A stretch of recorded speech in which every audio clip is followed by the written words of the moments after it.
প্রিয় দর্শক শ্রোতা, সবাই কেমন আছেন? আশা করি সবাই ভালো আছেন। আমি আজ হোমিওপ্যাথির উপরে সাম্প্রতিক কিছু গবেষণা এবং কিছু বৈজ্ঞানিক ধারণার উপর ভিত্তি করে কিছু তথ্য প্রকাশিত হচ্ছে বিভিন্ন অনলাইন সাময়িকীতে। সেখান থেকে কিছু তথ্য নিয়ে আপনাদের সাথে শেয়ার করব এবং সমস্ত কিছুর রেফারেন্স আমি ডিসক্রিপশনে দিয়ে দেবো। আশা করি আপনারা দেখে নেবেন। নাম্বার 1, ন্যানো পার্টিকেল থেরাপি হিসেবে হোমিওপ্যাথির ব্যবহার। গবেষণায় দেখা গেছে যে উচ্চমাত্রায় পাতলা করা হোমিওপ্যাথিক ওষুধগুলোতে ন্যানো পার্টিকেল বা অতি ক্ষুদ্র ক্ষুদ্র কণার উপস্থিতি থাকে। এগুলোকে কোষের ভিতরে গিয়ে কার্যকর হয়, তার আগ পর্যন্ত কার্যকর হওয়ার সুযোগ নেই। এবং শুধুমাত্র যে অংশে ওই মেডিসিনটা কাজ করার কথা, শুধুমাত্র সেই অংশের কোষগুলোতে কাজ করে, অন্য কোথাও কাজ করে না। খুবই গুরুত্বপূর্ণ একটা বিষয়, আপনারা আশা করি দেখে নেবেন। নাম্বার 2, ডিএনএতে প্রভাব রাখার ক্ষমতা। হোমিওপ্যাথির মাধ্যমে জিনের কর্মকাণ্ডে প্রভাব ফেলার বিষয়টি কিছু গবেষণায় উঠে এসেছে সাম্প্রতিক সময়ে, যা জিনোমিক গবেষণার অংশ হিসেবে দেখা হয়। নাম্বার 3, মাইক্রোবায়োমের উপর প্রভাব। অন্ত্রের মাইক্রোবায়োমের সঙ্গে হোমিওপ্যাথির সম্পর্ক নিয়ে গবেষণা চলছে দীর্ঘদিন ধরে, এবং কিছু ক্ষেত্রে হোমিওপ্যাথি অন্ত্রের ব্যাকটেরিয়া ভারসাম্য রক্ষা করে, এটা প্রমাণিত হয়েছে। নাম্বার 4, হোমিওপ্যাথির শক্তি মেমোরি অফ ওয়াটার তত্ত্বে নিহিত।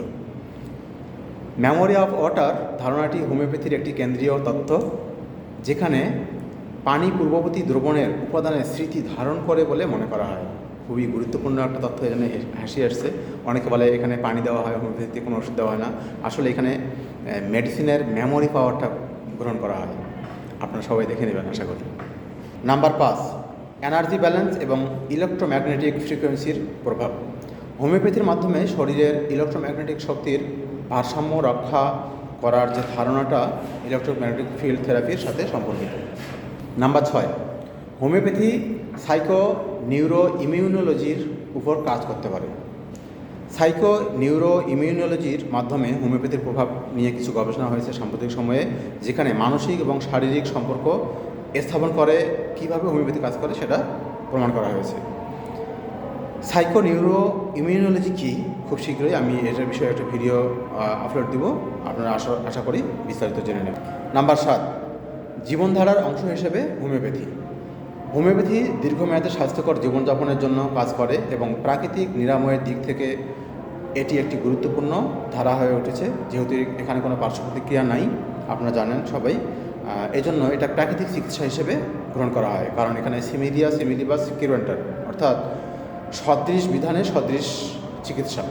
অর্থাৎ আপনার মনে করেন যে মেডিসিনটা, যে প্রাকৃতিক এলিমেন্টটা আপনার রোগ সৃষ্টির জন্য দায়ী, সেই জিনিসটা, সেই বিষয়টা বা বস্তুটা যদি ক্ষুদ্র পরিমাণে, অতি ক্ষুদ্র পরিমাণে যদি এটা গ্রহণ করে থাকেন, সেই অসুখটা সেরে যায়।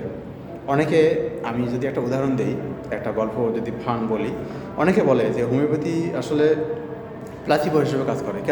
কেন এই ধরনের কথা বলে? কোনো এক ব্লগার, সামহারিন ব্লগে উনি একটা লিখছেন যে হোমিওপ্যাথি এমন একটা থিওরি, যেটা আপনি যদি 1 ফোঁটা খান, যদি আপনার অসুখ হয়, ওই লক্ষণগুলো প্রকাশিত হয়, তাহলে আপনি যদি ওটা প্রশান্ত মহাসাগরে 1 ফোঁটা ফেলায় দেন এবং ভারত মহাসাগরে এসে যদি এখান থেকে 1 ফোঁটা পানি খান, তাহলে অসুখ সেরে যাবে। বিষয়টা হয়ে যাচ্ছে, কাজ হচ্ছে। অর্থাৎ এখানে খুবই ক্ষুদ্র মাত্রা নিয়ে কাজ করা হয়, ক্ষুদ্র মাত্রাটাই কাজ করে। আপনি যত মেডিসিন বেশি খাবেন তত ক্ষতি হবে, যত মেডিসিন কম পরিমাণে খাবেন, অল্প পরিমাণে বা ক্ষুদ্র পরিমাণে খাবেন, এবং সেটা পানিতে দিয়ে মেমোরি অফ ওয়াটার লেভেলে কাজ করিয়ে যদি ঝাঁকুনি দিয়ে খান, জাস্ট এভাবে ঝাঁকুনি দিতে হবে ওষুধটা, তাহলে আপনার এনার্জি লেভেলটা ওইভাবে অ্যাক্টিভ হলে তখন আপনি যখন ওই মেডিসিনটা খাবেন, ওই পানিটা খাবেন, তখন কাজ করবে। ধন্যবাদ সবাইকে। পরবর্তীতে কোনো ভিডিওতে আবার দেখা হবে। সবাইকে আমন্ত্রণ জানিয়ে সে পর্যন্ত সুস্থ থাকুন, এই প্রত্যাশা করে আজকের মতো এখন শেষ করছি। ধন্যবাদ সবাইকে।